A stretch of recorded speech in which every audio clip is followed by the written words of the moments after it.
AI. Pokoknya semua serba AI. Lu kalau ada apa-apa punya AI-nya. Lu mau bikin game pakai AI, lu mau bikin movie pakai AI, lu mau bikin program pakai AI, lu mau bikin anak pun nanti juga pakai AI. Makin kesini pokoknya kalau lu nggak pakai AI berarti lu boo. Dan menurut gua hal ini harusnya segera dipertanyakan gitu. Apakah memang segala sesuatunya mesti pakai AI? Karena ada keluar statement yang menurut gua kayak what? CEO EA pengen cepet segera gitu manfaatin generatif AI untuk game studio. Ya seriusan, lo baca tadi judulnya tuh, ya kan? Iya maksudnya apa?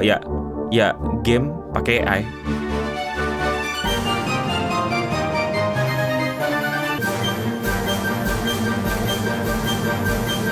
AI dengan teman-teman di industri kreatif itu adalah sesuatu yang kayaknya nggak bakal bisa akur. AI itu sendiri benar-benar bisa menghancurkan berbagai macam lapangan pekerjaan yang menurut gue memang pasti akan terjadi mau nggak mau. Tapi yang paling nyebelinnya adalah bagaimana etikalnya AI ini. Apakah AI ini beneran bekerja sebagaimana dia mengenerate sesuatu dari nol atau cuman nge-replace gambar seseorang dengan gambar yang lain? Perdebatan tersebut masih panjang dan terus berlangsung di internet, tapi menurut gue kalau di dunia gaming kayaknya gue udah bisa punya suatu jawaban deh. Ini jelas banget CEO-nya sendiri bilang ini akan jadi holy grail, adalah sesuatu yang bakal bisa bikin mereka bikin lebih besar, lebih cepat, lebih kreatif, lebih fun, dan lebih lain-lainnya. Kreatif? Fun? You talking about fun? Bahkan EA sendiri punya tagline-nya gitu, AI native. Jadi kayak ya mau gimana pun caranya mesti bisa ada AI-nya. Jadi EA sama AI itu pokoknya ya bro banget. Yang kayak gini bro gak sih? Tapi kita mesti fair bahwa AI itu udah ada dari lama. AI itu udah ngebantuin kita untuk menciptakan banyak hal. Kalian para editor, para ilustrator, pasti kalian dibantu sama AI. Bukan AI yang generatif, tapi AI di mesinnya yang bisa bantu lu kayak mau nge-tracing, bisa bantu lu kalau misalnya mau milih warna, bisa bantu lu buat yang lain-lain. Pokoknya ada teknologi AI yang benar-benar emang ngebantuin lu. Di gaming juga ada AI. Hampir seluruh NPC tuh pakai AI. Jadi gua nggak anti sama AI. Gue juga nggak yang kayak AI aku benci, enggak. Gue kayak ya udah gitu loh. Tapi sejauh mana AI itu bisa membuat gaming itu jadi lebih bagus atau lebih jelek? Contoh yang sangat nyata aja deh, Baldur's Gate 3 yang menang Game of the Year. Bagaimana mereka membuat banyak line dialog dan itu tuh nggak generatif AI. Jadi dialog-dialognya itu udah disiapkan sama para scriptwriter, sama para game makernya, didubbing sama para aktornya, nggak pakai AI. Makanya indah banget untuk kita menjalankan misi-misinya, menjalankan jalan ceritanya, dan kita ketemu sama banyak NPC dan setiap dialog kita punya semacam experience yang berbeda yang disiapkan sama pembuat game, sama developer. Iya, kalau di belakangnya penulis yang mungkin dibantuin sama ChatGPT dan lain-lain nggak masalah. Tapi nyatanya masih ada sisi kemanusiaan, ya masih ada humanity-nya yang bisa kita nikmatin, dan kayak ada sesuatu yang pengen kita jalanin dan emang jalannya udah disiapkan sama mereka para gamer, bukan di-generate sama AI. Ya walaupun bisa juga obrolan kita sama NPC bisa goofy gitu, kayak di Oblivion gitu. Your money or your life. You're smarter than you look. Take it. It's worthless to me anyway.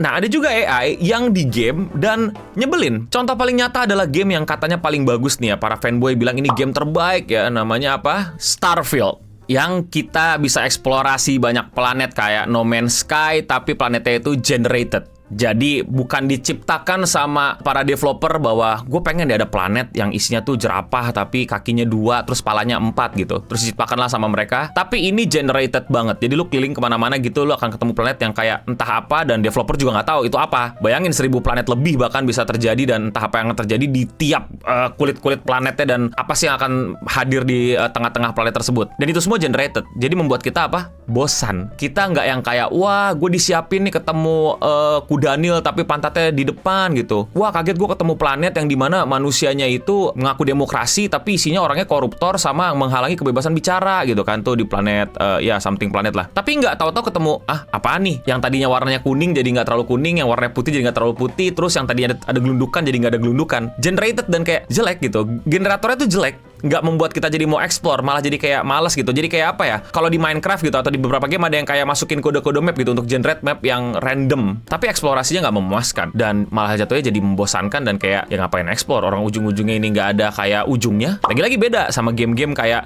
Elden Ring misalnya, lu keliling kemana-mana ya NPC-nya AI gitu. Dia ada sebuah sistem, ada sebuah manuver yang tahu gimana caranya ngehabisin lu jadi player gitu biar mampus gitu. Tapi eksplorasi kita itu bener-bener dibikin, oh di sini ntar player next seru nih, oh ntar player turun nih, wah player tiba-tiba ditusuk dari belakang nih, dari pintu sini sama NPC nih. Itu menyenangkan, itu membuat bener-bener kita tuh map desainnya itu tuh bener-bener elok gitu, nggak generatif amat. So kalian paham lah poinnya, bagaimana sebuah AI itu bisa membantu pembuatan game atau jadi kayak totally AI, totally generated. Tentu gue sangat-sangat ragu dengan yang totally generated, tapi kita udah lihat bagaimana selama ini ya game baik-baik saja, nggak ada masalah, menang Game of the Year aja pakai yang ini, dimana AI membantu mereka, bukan totally generated, biar lebih cepet, biar lebih besar, biar lebih lain-lainnya. Padahal bukan itu yang para gamer harapkan. Apakah selama ini kalian pernah kayak, ayo buruan keluarin aja gamenya gitu? From my experience, kayaknya sampai sekarang udah banyak banget gamer yang kayak bilang, keluar nanti aja sih gitu loh, lu bagusin dulu, nah baru kita mainin gitu. Karena udah berpuluh-puluh tahun kayaknya ya, kita pengen game buru-buru dan hasilnya juga buru-buru. Game yang hasilnya buru-buru, ya apaan? Game apaan nih? Unplayable bahkan jatuhnya. Jadi miskomunikasi gitu antara developer sama gamer gitu. Seakan-akan kita pengen semuanya serba cepet. Gue mungkin gak merepresentasikan ya, tapi mungkin kalian setuju sama gue. Kita pengen game itu bagus dan bisa dimainin. Bukan pas beli game, apalagi dengan istilah pre-order, yang kita dapetin adalah barang yang bahkan unplayable. Pas diinstal nggak bisa dimainin. Pas udah gerak ke kanan, kakinya patah. Pas udah lompat, nge-glitch. Pas udah nyampe 10 menit main, mati sendiri. Gamenya, bukan karakternya. Dan kalian tahu nggak, kalau misalnya dari Maret tahun lalu, 2023, sampai Februari, sekarang nih, 2024, EA itu udah laid off, ya, mengeluarkan pegawainya sekitar 1.000 orang. Game yang dikerjakan kurang dari 1.000 pegawai dan ditambah AI, apakah akan jadi lebih bagus? Gue sih skeptis. Tapi gue nggak mau bikin kesimpulan pasti jelek. Ya tentu saja kita bisa bayangkan dong bagaimana game tersebut. Ya walaupun